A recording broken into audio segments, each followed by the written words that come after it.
மத்தேயு எழுதிய நற்செய்தியிலிருந்து வாசகம் 3:13 முதல் 17 வரை. அக்காலத்தில் இயேசு யோவானிடம் திருமுழுக்கு பெற கலிலேயாவிலிருந்து யோர்தானுக்கு வந்தார். யோவான், நான் தான் உம்மிடம் திருமுழுக்கு பெற வேண்டியவன், நீரா என்னிடம் வருகிறீர் என்று கூறி தடுத்தார். இயேசு, இப்பொழுது விட்டுவிடும், கடவுளுக்கு ஏற்புடையவை அனைத்தையும் நாம் நிறைவேற்றுவதுதான் முறை என பதிலளித்தார். அதற்கு யோவானும் இணங்கினார். இயேசு திருமுழுக்கு பெற்ற உடனே தண்ணீரை விட்டு வெளியேறினார். உடனே வானம் திறந்ததையும் கடவுளின் ஆவி புறா இறங்குவது போல தம்மீது வருவதையும் அவர் கண்டார். அப்பொழுது, என் அன்பார்ந்த மைந்தர் இவரே, இவர் பொருட்டு நான் பூரிப்படைகிறேன் என்று வானத்திலிருந்து ஒரு குரல் கேட்டது. ஒரு புதிய துவக்கத்தை, கடவுள் விரும்புகின்ற விடுதலையை மக்கள் பெற வேண்டும் என்பதை அறிவுறுத்துவதற்காக அவரும் அந்த திருமுழுக்கு பெறுவோரில் ஒருவராக அங்கே வருகின்றார். இந்த திருமுழுக்கு தண்ணீரால் கொடுக்கப்படுகிறது. யோர்தான் ஆற்றிலே மூழ்கி இந்த திருமுழுக்கை அவர் பெறுகின்றார். இந்த யோர்தான் ஆறு அப்படின்னு சொல்றது இஸ்ராயல் மக்களுடைய வாழ்வில் மிக முக்கியமான ஒன்றாக இருக்கின்றது. இந்த யோர்தான் ஆறு, இந்த இஸ்ராயல் மக்கள் எகிப்திலே அடிமைத்தனத்தில் இருந்தவர்கள் விடுதலை பயணத்திலே வருகின்றார்கள். கடவுள் தங்களுக்கு வாக்களிக்கப்பட்ட அந்த புதிய தேசத்தை வந்தடைவதற்காக கடைசியாக அவர்கள் கடந்தது இந்த யோர்தான் ஆறு. யோர்தான் ஆற்றுக்கு இங்கே அடிமைத்தனமும் பயணமும் நிறைவு பெறுகிறது.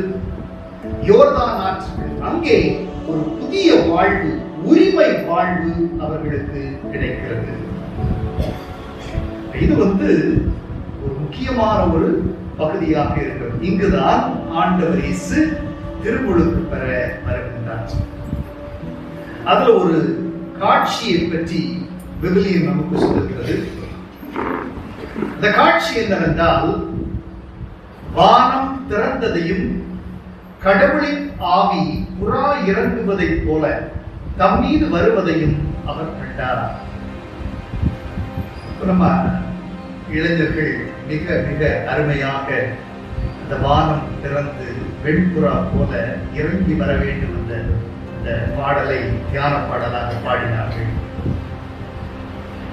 இந்த வானம் திறப்பது அப்படின்னு சொல்றது பாத்தீங்க அப்படின்னா, எசாயா இறைவாக்கினருடைய அந்த வாசகத்திலே 64வது அதிகாரம் முதல் வசனத்திலே வருகிறது. எசாயா 64 முதல் அதிகாரம். ஆண்டவரே, நீர் வானத்தை கிழித்துக் கொண்டு இறங்கி வர மாட்டீரா? இந்த வசனத்தை அவங்க எப்ப சொல்றாங்க அப்படின்னா, இந்த பகுதி எப்ப வருது அப்படின்னா, எசாயா இறைவாக்கினர்கள் 3 இறைவாக்கினர்களை அவர்கள் சொல்லுகிறார்கள். முதல் இசாயா, 2ஆம் இசாயா, 3ஆம் இசாயா. முதல் இசாயா யார் என்றால், இந்த இஸ்ராயல் மக்கள்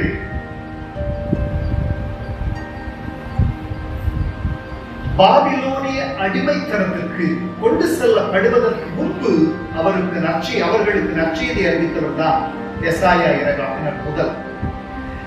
2வது எசாயா இறைவாக்கினர் இந்த பாபிலோனிய அடிமைத்தனத்திலே அவர்கள் விளங்கி கொண்டிருக்கும் பொழுது அவர்களுக்கு நம்பிக்கை கொடுப்பவராக அவர் செய்தி அறிவிக்கின்றார்.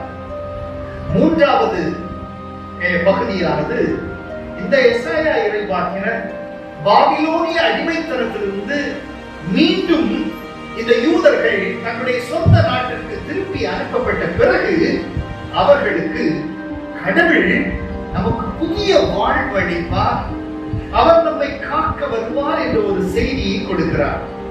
அந்த செய்தியில் தான் 64:1 அவர் சொல்வது, ஆண்டவரே, நீர் வானத்தை கிடைத்துக் கொண்டு இறங்கி வர வாழ்கிறார். இதுதான் மனிதர்கள் அனைவருடைய ஆர்வமும் கூட. இந்த கடவுள் மேகங்களே குடிகொண்டிருக்கின்றார் என்று நம்பினார்கள். இந்த கடவுள் மேலிருந்து இந்த மேகங்களை எல்லாம் கிழித்துக் கொண்டு விலக்கிக் கொண்டு வானத்தை கிழித்துக் கொண்டு இறங்கி வர வேண்டும். என்னோடு வாழ வேண்டும், எனக்கு உரிமை தர வேண்டும், எனக்கு நியாயம் தர வேண்டும்.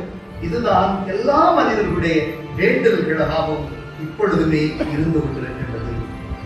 இந்த வானம் கிழிக்கப்படுவது எதற்காக என்றால், கடவுளுடைய அருள் இந்த வானத்திலிருந்து இறங்கி வர வேண்டும். இதற்கு மேகங்களும் வானமும் தடையாக இருக்கின்ற ஒரு அடையாளத்தை போல இங்கு காட்டப்படுகின்றன.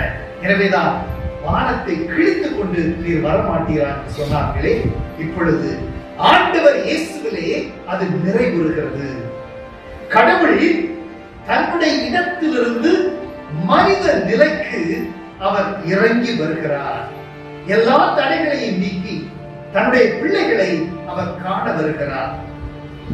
இந்த பிள்ளைகளுக்கு எப்படிப்பட்ட ஒரு உரிமையை இவர் கொடுக்கிறார் என்றால், கடவுளுடைய பிள்ளைகளாகின்ற உரிமையை கொடுக்கின்றார்.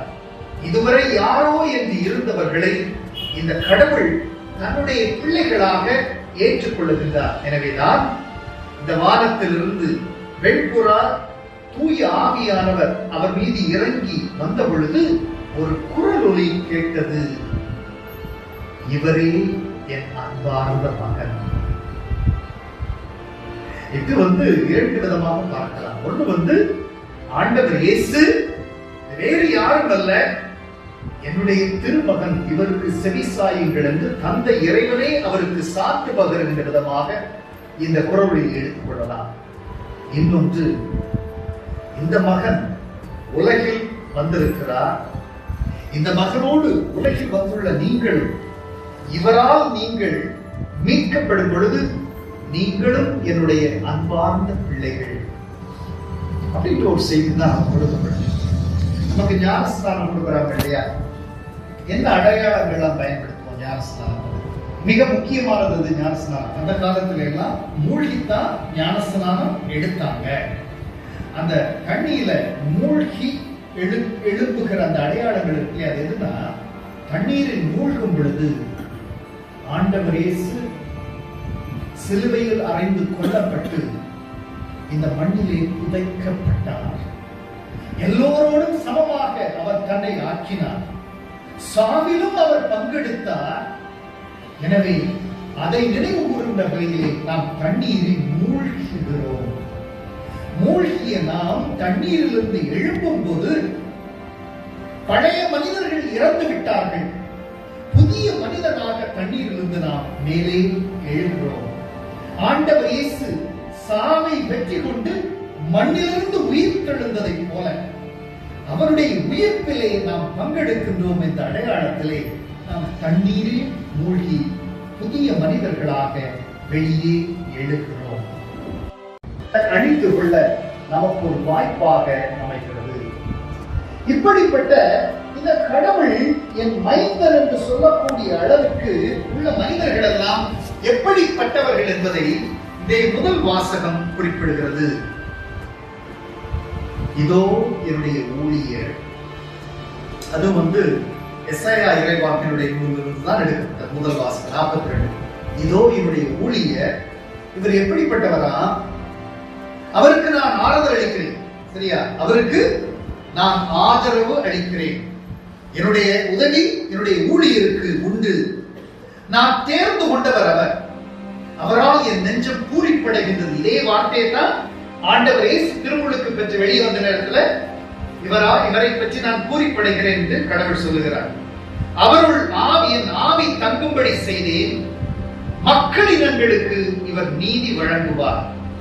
அவர் கூக்குரல் இடமாட்டார். தம் குரலை உயர்த்த மாட்டார். தம் குரல் ஒலியை தெருவில் எழுப்பவும் மாட்டார். முக்கியமாக அடுத்தோடு சொல்லியிருக்கு, நெறிந்த நாணலை உரியார். அப்படின்னா அர்த்தம் என்னது? அடுத்தது, மங்கி எரியும் திரியை அணையார். இந்த ரெண்டு ஒரே ஒரு முக்கியமான செய்தியை சொல்லுகின்றன. வாழ்க்கையில் நொந்து போய் இருக்கின்றவர்கள், அடிபட்டு இருக்கின்றவர்கள், ஏமாற்றப்பட்டு இருக்கின்றவர்கள், நீதி இல்லாமல் இருக்கின்றவர்கள், வாழ்க்கை நொடிந்து போயிருக்கிறார்கள். இவர்களை அவர் ஏளனம் செய்ய மாட்டார். இவர்களை கண்டுகொள்ளாமல் இருக்க மாட்டார். மாறாக இவர்களுக்கு புத்துயிர் அளிப்பார். இவர்களை வாழ வைப்பார் என்ற செய்தியை போல அவர் இந்த இறைவாக்கினர் எசாயா வழியாக அறிவுறுத்துகின்றார். எனவே கடவுள் இவர் என்னுடைய அன்பார்ந்த மகன் என்று, இவருடைய ஊழியர் என்று யாரையெல்லாம் சொல்லுகிறார், இவருக்கு நான் ஆதரவு அளிக்கின்றேன் என்று யாரையெல்லாம் கடவுள் தேர்ந்து கொள்ளுகின்றாரோ அவர்களெல்லாம் நல்ல மனிதர்களாக இருப்பார்கள், இரக்கமுள்ள மனிதர்களாக இருப்பார்கள். அதனால பிற மனிதர்கள் மீது அக்கறையும் இரக்கமும் அடிப்படையான குணமாக இருக்கின்றது கடவுளுக்கு. ஏனென்றால் கடவுள் நம் மீது அக்கறை கொண்டுள்ளார் என்ற செய்தியானது கொடுக்கப்படுகிறது. அடுத்ததாக 2ஆம் வாசகத்தில் வாசிக்கப்படும் பொழுது இயேசு கிறிஸ்து வாயிலாக கடவுள் ஆள் பார்த்து செயல்படுவதில்லை என்பதை நான் உண்மையாகவே உணர்கிறேன்.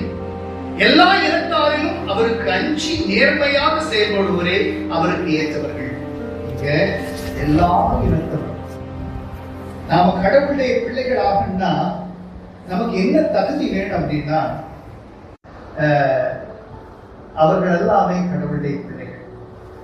அறிவினால் ஆகுவது உண்டோ பிரிது நோய் தன் நோய் போல் போற்றார் கடை. பிறருடைய துன்பத்தை தன்னுடைய துன்பம் போல நினைக்கல அப்படின்னா நாம பெற்ற பட்டங்களால பெரிய படிப்புகளால ஒரு புண்ணியமும் இல்லை. எல்லா படிப்புகளும் பல நேரங்கள்ல இளைஞர்கள் நினைப்பாங்க வேலை வாங்குறதுக்கு அப்படின்னு சொல்லி. வேலை வாங்குறது ஒரு பகுதியாக இருந்தாலும் படிப்புகளுக்கெல்லாம் முக்கியம் தேவை இந்த ஞானம். நாமெல்லாம் மனிதர்கள். என்னை போலத்தான் பிற மனிதன், என்னை போலத்தான் அவருக்கு மகிழ்ச்சியும் துன்பமும் ஏற்படுகிறது. நான் எவ்வளவு துன்பத்திலிருந்து கூக்குரல் இடுகிறேனோ அதை போல அவனுக்கும் வலி ஏற்படும். அவனும் கூக்குரல் இடுகிறான், அவனுக்கும் உதவி தேவை. எனக்கு யாராவது ஒரு சிறு உதவி செய்யும் பொழுது எவ்வளவு மகிழ்ச்சியாக உள்ளதோ அதை போல நானும் பிறருக்கு உதவும் பொழுது அவனுக்கு மகிழ்ச்சியாக இருக்கும் என்று புரிவதுதான் இந்த ஞானம். இந்த கல்வியினுடைய முக்கியமே அதுதான் அப்படின்னு சொல்லி திருவள்ளுவர் கூட நமக்கு சொல்லுகிறார். எனவே நாம் கடவுளுடைய பிள்ளைகளாகின்ற தகுதி நாம் பிறர் மீது காட்டுகின்ற அன்பிலும் இரக்கத்திலும் மன்னிப்பிலும் ஏற்றுக்கொள்வதிலும் இருக்கின்றது.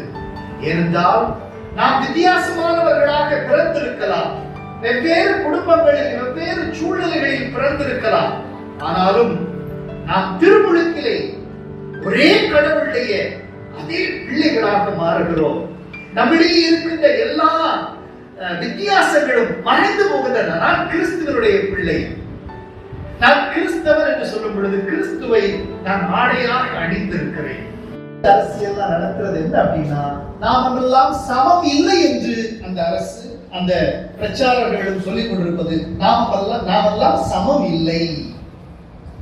ஆனா கிறிஸ்து நமக்கு கற்றுக்கொண்டு கொடுத்திருக்கிற பாடம் நாம் எல்லோருமே சமம். நீங்கள் எல்லாரும் என்னுடைய பிள்ளைகள். ஞான ஸ்நானம் திருமுழுக்கை பெற்ற அன்றிலிருந்து உங்களின் வித்தியாசம் இல்லை. ஆணென்றும் பெண்ணென்றும் இல்லை, உயர்ந்தோரென்றும் தாழ்ந்தோரென்றும் இல்லை, படித்தவர் படிக்காதவர் என்று இல்லை, எல்லோரும் என்னுடைய பிள்ளைகள் என்று கடவுள் நமக்கு உணர்த்துகிறார்.